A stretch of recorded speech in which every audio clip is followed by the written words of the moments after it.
I've been wondering why the fuck punk designer fashion got so big.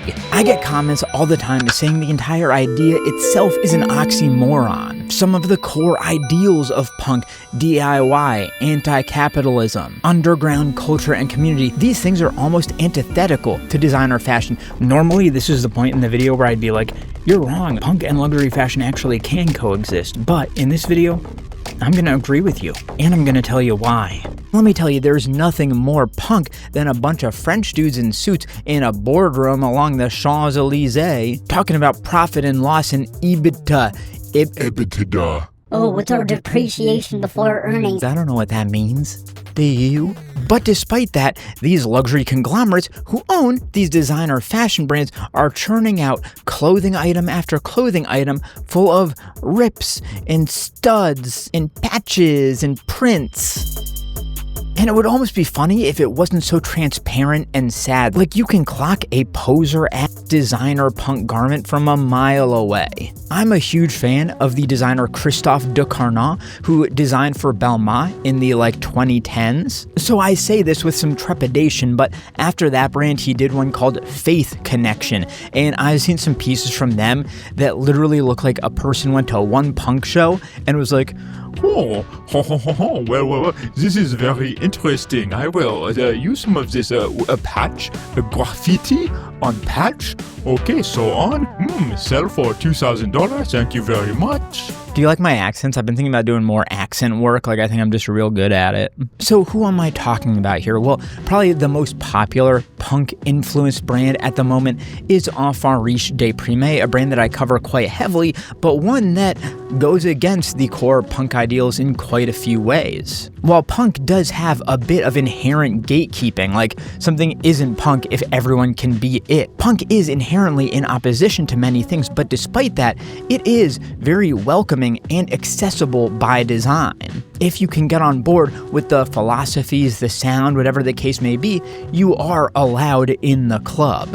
ERD is about creating a club that is so small and exclusive and rarefied that it almost can't be defined as punk. I recognize that even while enjoying it. When designs are good, okay? Then there are also brands like Pally Hollywood who are taking it more from a grungy, scummy LA Hollywood perspective. Someone like St. Michael is doing it from the Japanese perspective, which always throws American subcultures through a very interesting lens. And then there are Japanese archive designers like LGB that have historically been very influenced by punk. But believe it or not, those are the good ones to one degree or another. Don't even get me started on Balenciaga, Givenchy, Valentino, Dolce & Gabbana, who love throwing studs on things without having set a single foot in the punk subculture to one degree or another. Olivier Rousting at Balmain, who came into the brand after Christophe de Carnat, who I think did have some understanding of punk, he kept using those kind of distressing, studding, patching kind of motifs with very, very little clear understanding of what's actually being referenced there. And I say these things with some hesitation as somebody who admires much of the work of some of these designers like Olivier Rousting. I like much of his work at Balmain. Demna at Balenciaga, I loved much of his work, but they lacked authenticity within the punk scene. But it begs a greater question, why? Why did this happen? What allowed this to happen? Why do consumers accept this as a punk piece of clothing without any sort of connection to it? Well, the short answer is the customers also aren't punks and therefore know that these things are not authentically punk, but I think there's a deeper layer to it. I think at some level it can be traced back to the entire idea of sustainability in fashion.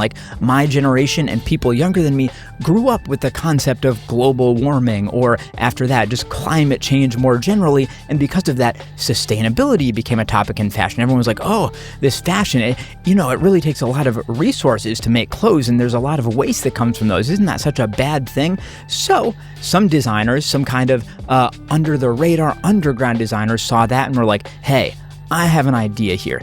I can take old pieces, vintage pieces, thrifted pieces, scraps, dead stock stuff, whatever, and create upcycled garments, and that is like better for the environment, and they got quite a few accolades, and that idea became bigger and more accepted within fashion as a whole over time. And I think that concept is now so embedded within the idea of fashion itself that it is not looked at as odd to see a designer piece that is made from seemingly scraps, or that looks very old, or that has screen prints on it that are faded and cracked. Perhaps even large rips or even gashes in the garments. These things have become acceptable. And those are elements that would have been read as very punk, or at least not high-end, not long ago. Because believe it or not, this may sound weird, okay? Bear with me. In the past, maybe 10 plus years ago, when somebody was wearing clothes that were full of holes or maybe patched up or something, instead of thinking, wow, that person must be really rich, people actually thought, wow, that person must not be very well off. It's all cyclical at the end of the day. Somebody like Demna from Balenciaga goes to LA, goes to Skid Row, sees the way that homeless people on the streets dress and sees some sort of beauty in it and brings it to the high end. Suddenly, that becomes cool. Everyone starts dressing like that. And now, when you see somebody homeless, often they are better dressed than somebody wearing $3,000 outfits because they're getting stuff that was donated to them from, shelters, things like that. And that stuff is usually fairly clean and modern. Maybe it came from Walmart or Target or whatever. Like, to a degree, that reads as low end now. But despite all of this, despite the fact that dressing punk is not special or unique anymore,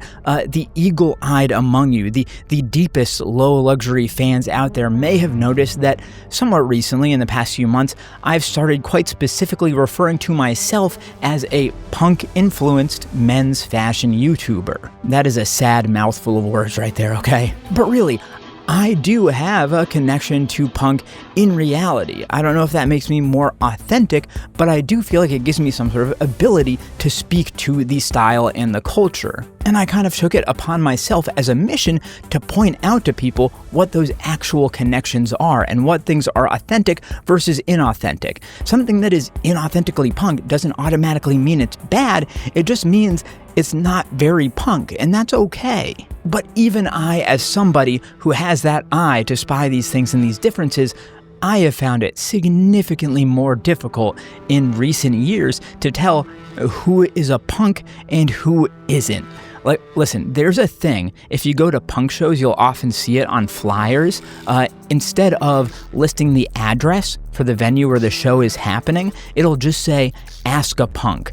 Because often these things are in basements, houses, bars, things without licenses, whatever. So they don't want to give up the spot, get it raided by the police, whatever. When it says "Ask a Punk," I feel like in my everyday life now, I'm just running up to random people on the street. I'm like asking a punk, and they're like, "Bro, I'm just going to work. I work at a bank. I listen to easy listening," okay? But still, they kind of look like a punk, you know what I mean? So what happened here?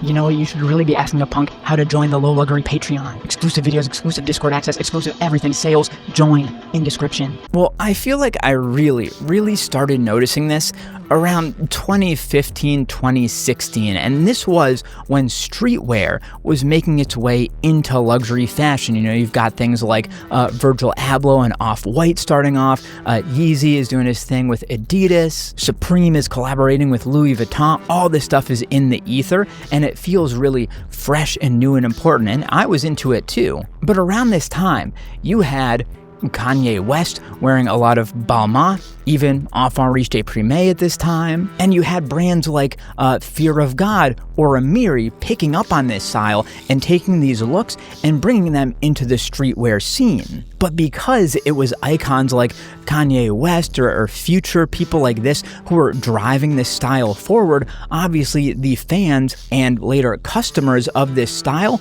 were not necessarily people who were of the culture that was being drawn from. These were more mainstream hip-hop, pop, youth culture fans, and punk hasn't always been youth culture. I mean, at many times throughout history, it has been almost at odds with the prevalent youth culture. So I really feel like it's from that point on, and it's only gotten worse, that line completely blurred between true punk and fashion punk. But the clothing that I've talked about so far today is quite exclusively high-end. These are designers and brands who almost seem to get off on the fact that they are able to charge luxury pricing for stuff that looks very non-luxury. And with that, I've kind of noticed a trend within the actual punk music scene itself away from fashion punking. Like, the guys that you'll see at punk shows now often look like your average guy off the street and less like your probably mental conception of a punk. But I find that kind of sad because I love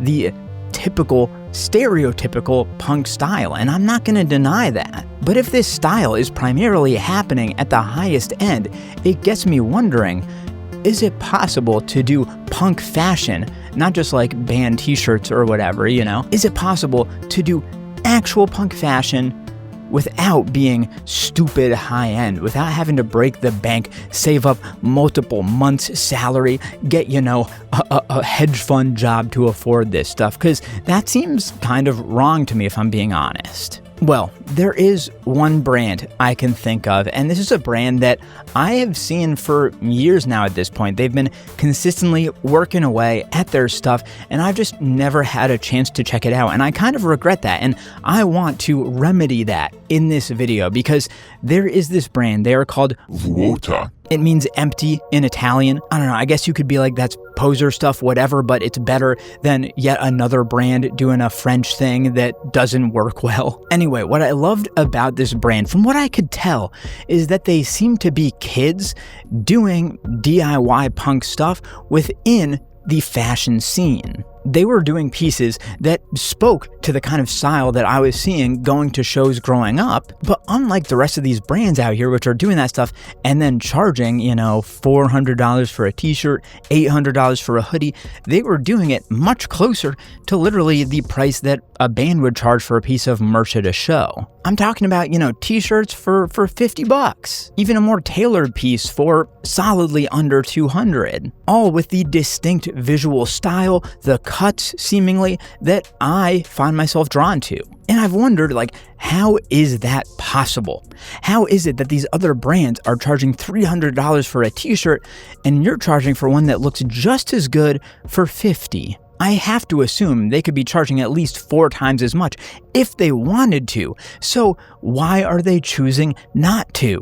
So even though I haven't had a chance to pick it up yet, pretty much right away, as soon as I found out about them, I started chatting with Wiley, the designer behind the brand, to learn more and understand what they're up to here. So first of all, what I learned is they're punks. They're real punks. I mean, they listen to harsh noise, power violence, hardcore, and I know you are a real punk if the first genre you throw out that you're into is harsh noise. That is very hyper-specific. No rando who doesn't have any connection to this scene is going to be like, yeah, I'm into harsh noise and power violence. Another thing that I learned, which just makes it even more confusing, is that this stuff is almost entirely handmade, made in studio in the USA. That just doesn't make sense to me. The biggest reason that these brands bring up for why their stuff costs so much is that they make it in the USA out of good materials. Oh, it's made in studio, so we gotta charge $400 for a t-shirt. Clearly not. Vota can do it just fine, okay? So yeah, the tees, they're handmade in studio. The belts are made by a local leather artisan in the USA. This stuff is legit. You wanna know another reason that I know this is a real punk brand? Is because they were legitimately torn by the idea of doing the brand in and of itself. They were talking about how when they started the brand, they were getting shit from their scene for capitalizing on the aesthetic and on the movement of punk itself. If you were just a brand trying to capitalize, you either wouldn't care or you would capitalize off of that controversy like Henry did early on with ERD, where he was saying to every musician and everyone who had an issue with it in the punk scene, he was like, You man, yeah, I'll steal your culture and I'll make all the money off of it, man. Vota actually cares about stuff like that. They were kind of torn about that idea and upset that they were getting that kind of criticism. And that shows some sort of heart and care for the community as a whole. Another really interesting thing, despite the stupid low prices, they were talking about how important it was to them to donate proceeds to things like sex worker charities, mutual aid. I'm willing to bet your favorite brand could not care less about that. The idea of losing $1 to help somebody else is completely foreign to most of these brands. And if they were going to give to charity, it would be like Balenciaga, we've partnered with the World Food Program, whereas Vota is like, yo, the hookers around me, we got you, okay? Go get tested, stay safe, whatever, you know what I mean? That's legit. And you want to know the most punk thing about this brand, the thing that I heard and I loved the most about them that really endeared me to them and made me fall in love with it is that, all right, so they have been in talks with some of the same luxury boutiques, stockists that sell Enfant Riche de Prime, Pally Hollywood, brands like this. And let me tell you, these stores wanted to sell Vota clothing, but they had a catch. They were like, listen, we can't sell your t-shirts for $50. We're luxury stores here. You don't have to change your quality. We love it. You don't have to change anything. All you have to do is raise your prices significantly for the same stuff, and then we will sell it, and your brand will be much bigger. You'll get many more sales. You'll make much more money. You know what they did? Nothing. They didn't do it. The stuff is the same price that it was then when they were told that it was too cheap, and the stores wouldn't sell it unless they raised the prices. They turned away from those opportunities in order to stay punk and stay accessible and do the brand the way they want to do it. I think I would have a significant amount of trouble if I was faced with that same ask. I would like to say that I'd have the integrity to stand by my vision for the brand, but I can see why so many designers out there took the bag, you know? But Vota did not take the bag. They're making punk clothing for actual punks. So that's why I am always going to give them their flowers and why I'm doing so specifically in this video here. So I finally got some pieces from them. I hooked them up, I paid them, I got the stuff in hand, and I'm so psyched to check it out and show it to you because I'm really hoping that it lives up to everything that the aesthetic and the values would indicate that it is. So that's enough yapping. Let's take a look at these pieces.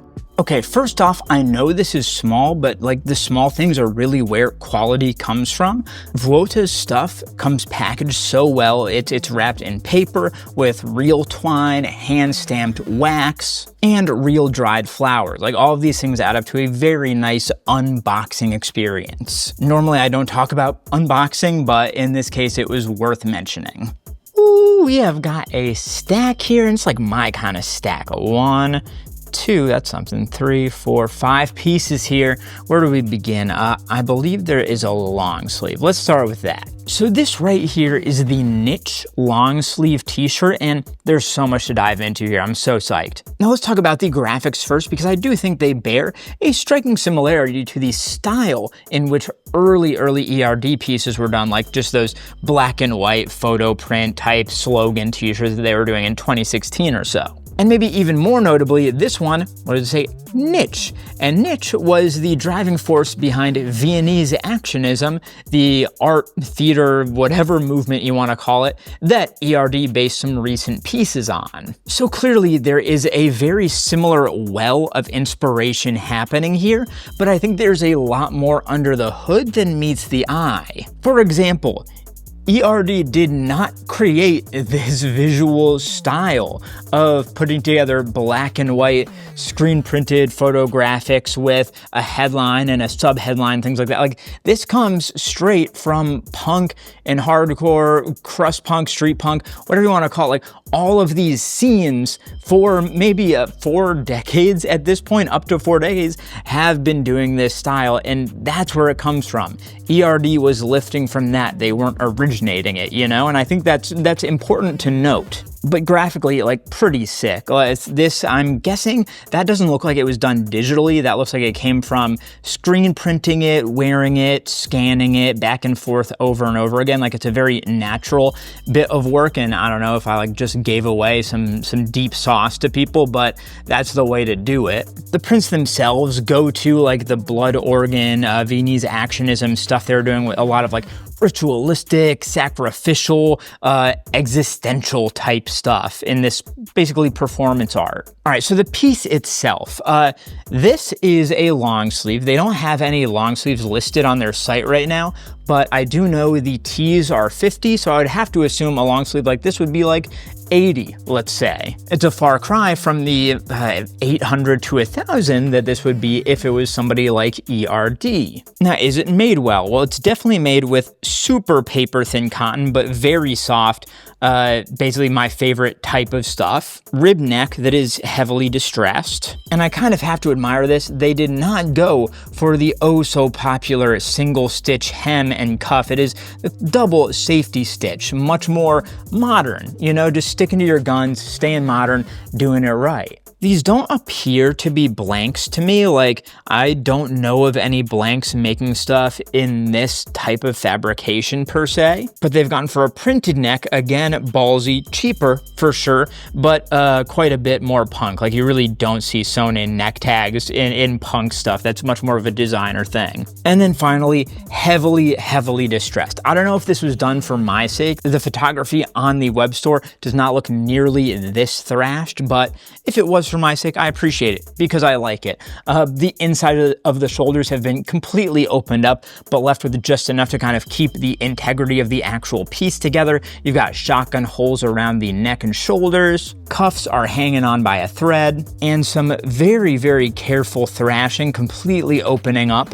both elbows there. And that is getting into a type of thrashing that is so over the top. There's almost more into like late era Balenciaga territory. So how long will this hold up for? I have no idea, but I'm curious to find out. And we're off to a good start here, especially when you consider the price. All right, let's go in a slightly different direction. Let's look at this red boy right here. Bordeaux, Burgundy, I don't know. Let's check it out. So I'm gonna be honest, with that first piece, I knew we were starting on something that had quite a bit of overlap with ERD and that would trigger some people, but I'm happy now to take a left turn and go in a direction that I think shows some of the different looks that Vota is able to provide. So this is a button-down shirt, and there are so many cool, interesting elements to this, and the first thing that I like about it is that it isn't trying to do everything. I mean, one of my issues with Pally Hollywood, for instance, is that sure, maybe they would create a shirt with a similar cut or something, but then there would be patches and graffiti and rhinestones, and it would be torn here and there and yada yada yada. Whereas I do think it shows a sort of quiet confidence to put out something where you're just saying, no, I think this cut, this fit looks good, the style, the silhouette, and it is what it is, and I don't need to overburden it with all of those things. Like, this is just a shirt that should be taken on its own merits. So what are those merits? Well, obviously, I think the most obvious one is the collar.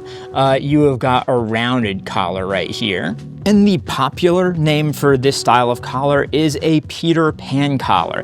And that's interesting, and I think actually says a bit about the brand, because the Peter Pan collar in the modern day and age, or really throughout history, I would say, has been known as being a feminine collar, or if not feminine, childlike. So this is basically the opposite of something harsh and foreboding and masculine. And I would say Vota, even though I don't know if they explicitly say this, they're essentially a unisex brand. Like, I don't believe they really split all that much between men and women. Like, this shirt, they're saying, hey, you as a guy can wear it, you as a gal can wear it, we think this just works. So you've got this kind of nice femininity if you're a man that's wearing it, and you get this softness from the collar, but then if you're a woman wearing it, you get a bit of a boxier cut, and you get these kind of patch pockets down at the bottom, which are also rounded, a nice little touch matching with the collar itself. So a little something for everyone, you know? Really nice kind of like jewel or candy-like buttons contrasting there, but also matching. I love the shape of the cuffs. Like, they actually come up to a nice little point there, which is pretty abnormal, I would say.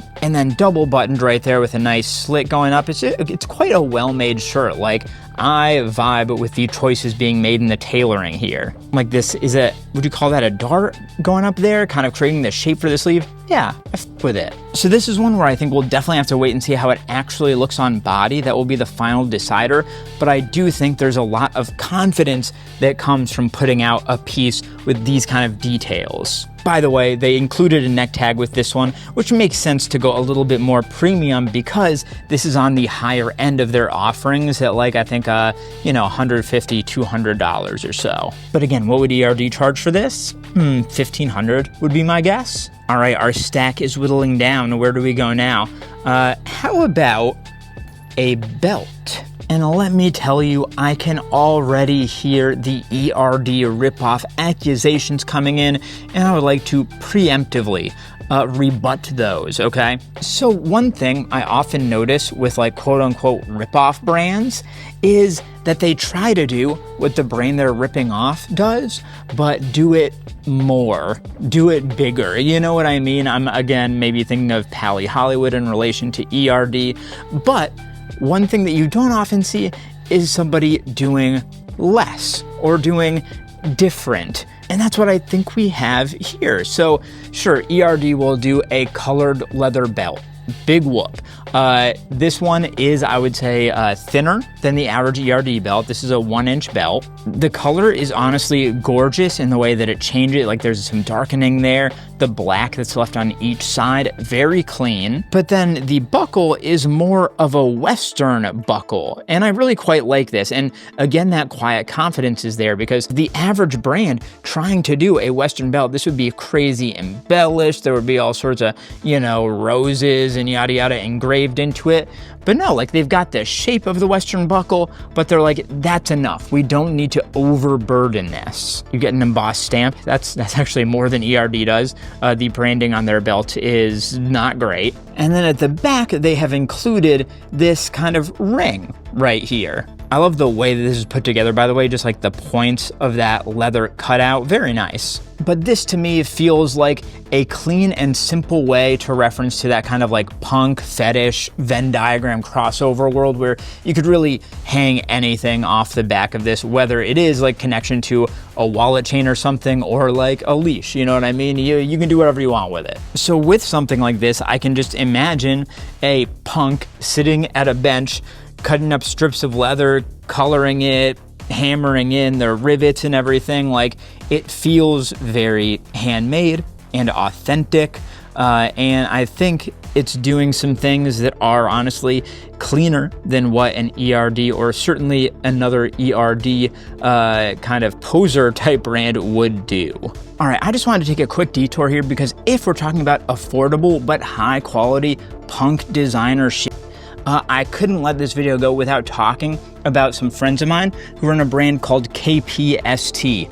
I know that doesn't say KPST, but that's it in like the Russian Cyrillic font, okay? So they've always been good to hook me up, and they sent me 4 things here. We'll get to the packaging in a second because it's crazy. They also have crazy marketing and stuff that they print up, such as that. Yeah. But the packaging, okay. So this stuff comes in cans. Yes, cans. This was a closed tin can here. The packaging is the most unique I've ever seen in my life. And inside each can is a bag as well as some rocks. And that's what it comes in.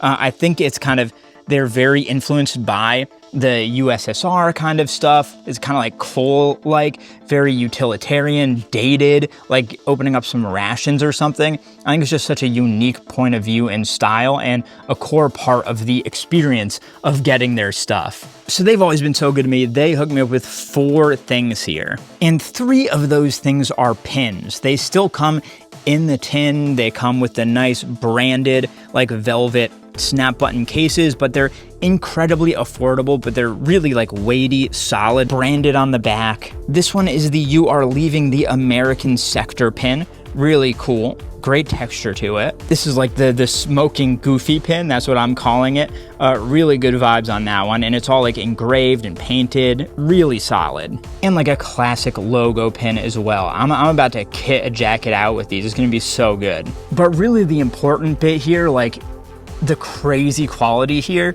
is in this one. And the latest collection they did is crazy good, and this was by far my favorite piece from it. So get ready for some of the craziest custom sterling you've seen in a long time, all right? So inside the case here, which again came inside the tin, we have got a bullet, and that is really nicely made. Multiple different like parts to it, the way it's cut out, and that's on a like weathered sterling chain with its own custom clasp at the back.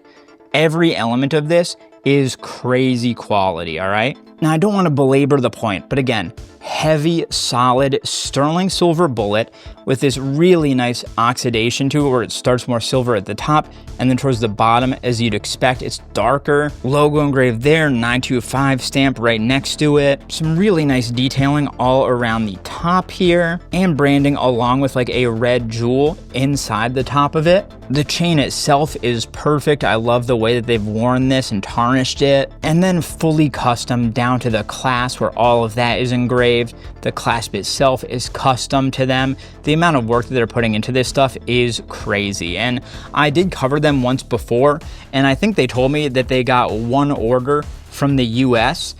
So my challenge is to do better because they're doing crazy work and they deserve it. So check out KPST. The link is in the description because this bullet necklace is crazy. They also have like a hammer ring that is just as sick. I just have enough rings already, but my God, I'm going to be wearing this a lot. All right, home stretch, coming back to Vota pieces. Let's take a look at this shirt right here. All right, so this is the Claire's Convalescence t-shirt.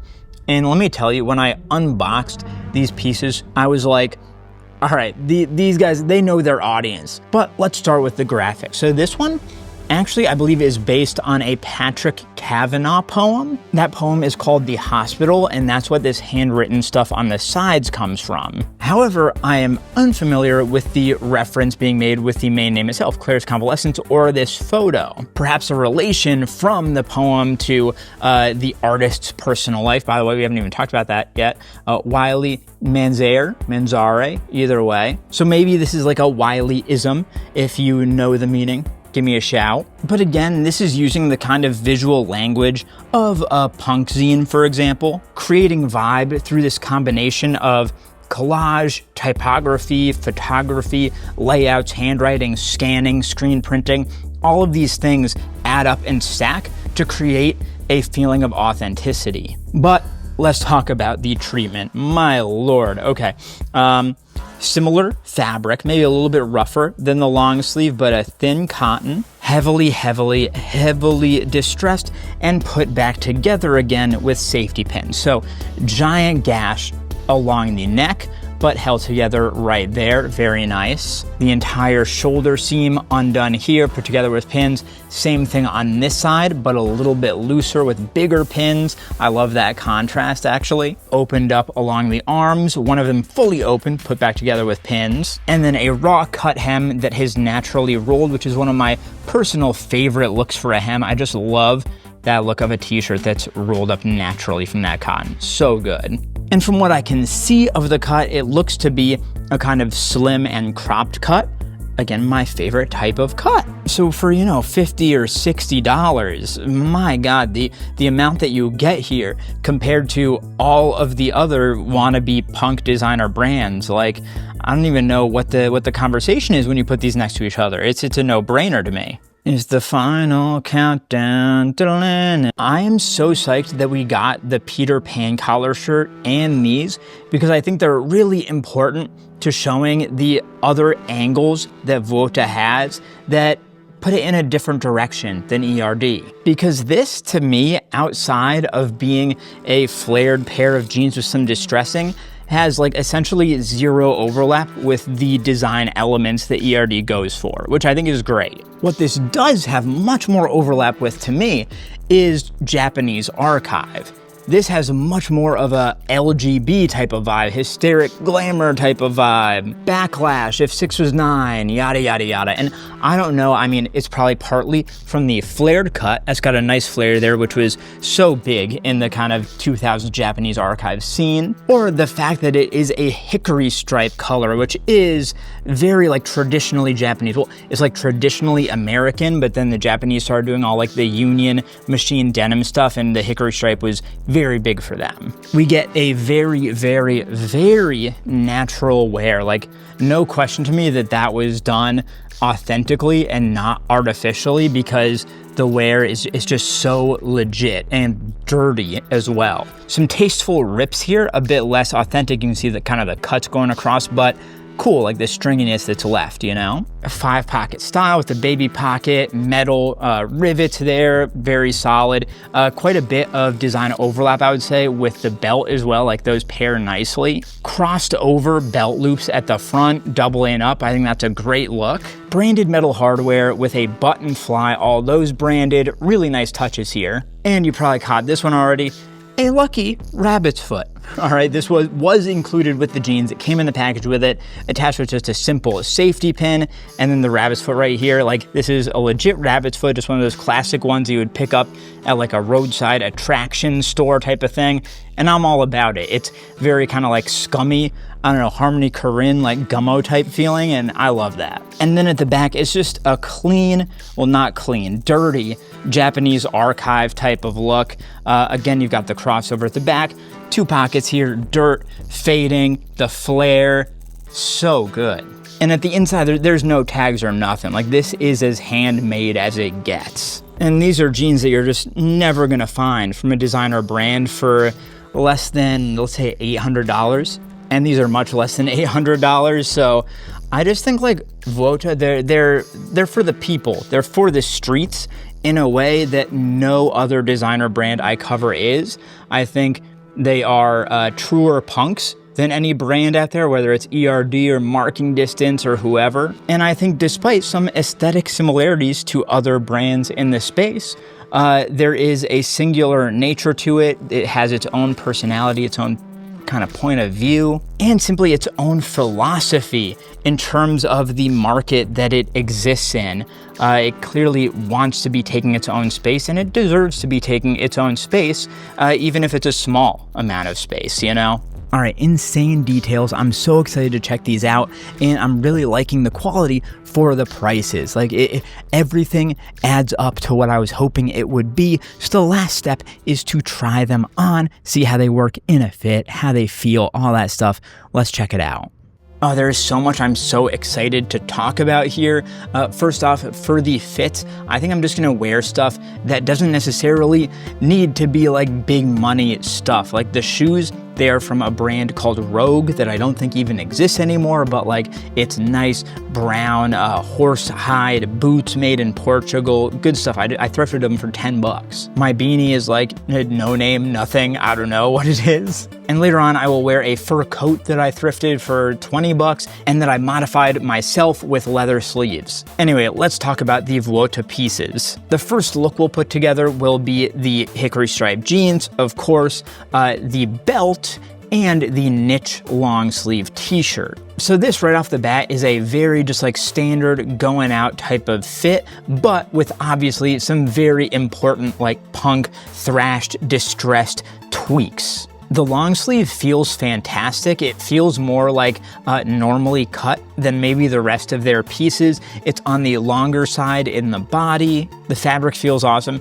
The distressing has taken place in very smart places. Like it feels weirdly comfortable. Like the way my elbows are able to move, it feels like a weird thing, but it's true. The only thing I would say is that these sleeves are maybe the tiniest bit short, like maybe like half an inch to an inch shorter than the average for a size like this, I would say. So that's something we'll just keep an eye on, I guess. The jeans are awesome. The fabric is so good. It's like a light to mid-weight denim.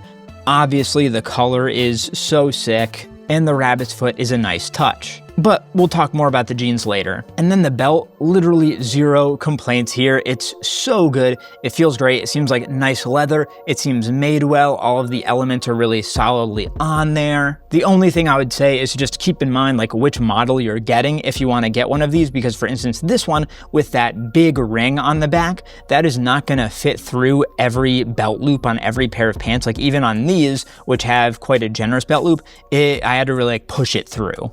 But I do think it adds a really nice element. Like this is just a very solid accessory that you could throw into pretty much any fit. Okay, so my fur jacket just elevates it a little bit. It feels like, you know, vintage, but high end, a little bit of like avant-gardeness with those leather sleeves. I just love like the strength of this piece. But then let's see with the red Peter Pan collar button up, if this can work as like a layering piece. When I first looked at it, I just assumed I would wear it as a button down shirt. I didn't think much more of it, but I realized like, no, you can layer with this. Like what happens if we put it over a t-shirt or a long sleeve in this case? Well, here's the deal. Number one, totally works, totally doable. It layers very well. I love, love, love that collar, but this thing very much so has much more of a feminine type of cut. It is quite cropped for somebody of my size, and the sleeves are very short. Like I would say these are maybe 2 to 3 inches shorter than what I would expect. The patch pocket's very, very nice though, and I like the way it sits on top of a tee. But this is one where I'll maybe be looking to, I don't know, cuff it further up.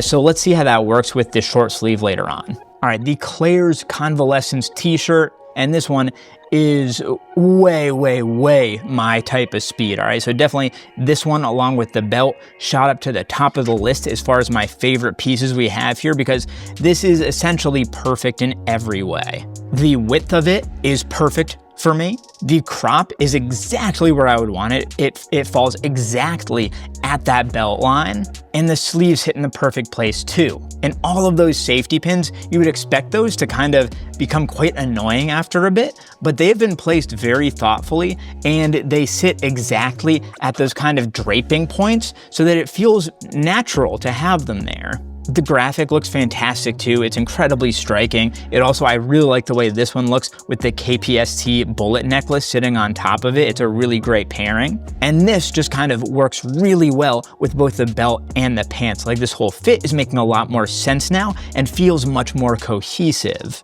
Same thing with the fur coat. Like suddenly this is singing more too. I think it's those proportions with the t-shirt and where the belt line falls. The long sleeve was maybe just a bit long. So maybe if that had been tucked in, it would have worked better here. And with the red long sleeve, now we can cuff it up.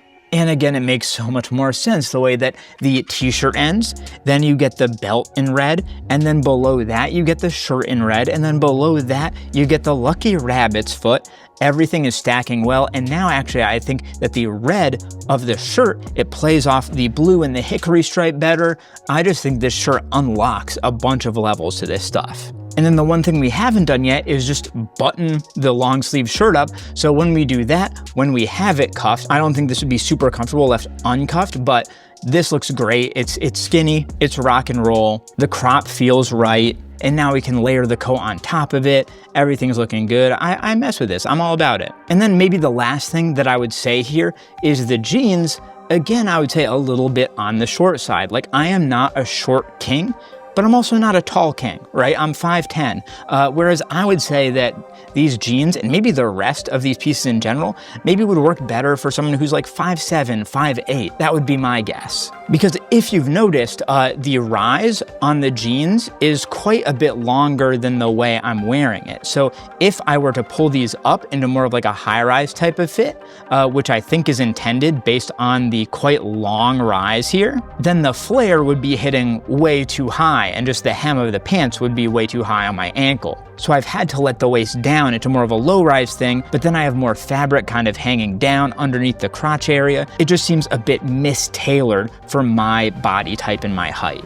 But that being said, all of these things feel very high quality, and all of these things are the types of quirks that you would expect for handmade garments. Like my biggest fear when I see a Shopify site of a kind of like punk influenced designer brand and the stuff is suspiciously cheap, I'm like, okay, this is drop shipped garbage by somebody who is trying to cash in on the popularity of ERD and Pally and St. Michael and like all of these brands. But that is so clearly not the case here. This is somebody who is putting a lot of time into this stuff, and they are trying to give it to their customers at a price that is actually accessible to the average person and isn't something that you have to save up for 6 months just to get a single piece of clothing from them. So I really like the aesthetic, I like the direction, I like the selection of pieces, like all of these stack into a really nice outfit. I just think maybe I don't have exactly the body type that they are designing for, or perhaps I just didn't end up with the perfect sizes for what they're designing for. But I could see this working really, really well for the average person, because the average person is not 6'2". That's like what most designer brands design for, and it's never made sense to me. This stuff would probably fit the average, like smaller dude so much better than most designer clothing. And I love that for the shorter kings out there. Yeah, really interesting stuff. I'm so glad I got to check these out. All right, that's the video. Let me know what you think. I'm sure that many of you are going to be saying this is just rip-off ERD, but I would encourage you to look under the surface here because I honestly would say that couldn't be further from the truth. I have looked at least a dozen brands that are much, much more blatant and gross ripoffs of ERD than this is. I think the values here are stronger than ERD, and I would honestly rather give them my money at this point. So definitely let me know down below what you think of all of this. I'm so excited to hear your thoughts, and I'll see you next time. Peace.